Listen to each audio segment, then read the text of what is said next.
Hi everyone, it's Gina from the Autism Helper. I'm here today to show you how to make a core board for your classroom or for your kids at home if you service them. So basically what you want to do is just start with a blank page and then make your buttons. You go to button. I'm using Board Maker. You can use symbol sticks or whatever symbol program your school is using. And I like to make them about 2 inches, but again, it depends on how many cells that you want on your board. So this is a 20 cell board, so they're able to be 2 inches wide. If you're going to do something bigger, like a 57 cell board, then obviously the squares are going to have to be a little bit smaller unless you blow it up. So what I'm doing here is I'm just putting in the most commonly used pronouns. This is like a medium-sized board. That's why there's only 20 cells on it. And so I do the pronouns over to the left.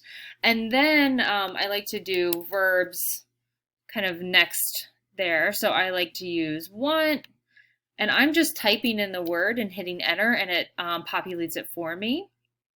And the main thing is that you want to keep the symbols consistent, okay? So if this is the one you use for I would want to use this all the time. And then you can continue on with this, the verbs and pronouns, whatever you want on your board. In order to make the colors, the color coding system does depend on which one you're using. There's a couple of schools of thought. This one's the modified Fitzgerald key. It's just one main color coding symbols by like grammatical categories or like the parts of speech. So the pronouns are going to be yellow, the verbs are going to be green, blue can be adjectives, and purple can be prepositions. So one is going to be a green square.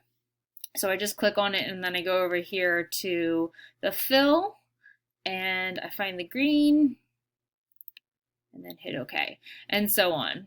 Find the gradient or the fill color and green. And then so on and so on. So you just want to think about how you would be actually making the sentences. I want blah, blah, blah. Go here. You can also put in some prepositions. I like to kind of put them over here. It depends on how many words and what words you want to include on your board. So I like this out one.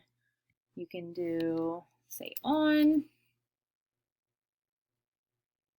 And so on. So you just want to fill your board with the words that you want to work on with your student. The main thing is that you want to keep them in the same spot, no matter if you expand this board or not. That way that motor planning is still there and they don't have to continually search for the symbol. Like we don't want to put I here all the time and then switch up the board and put the I down here, if that makes sense.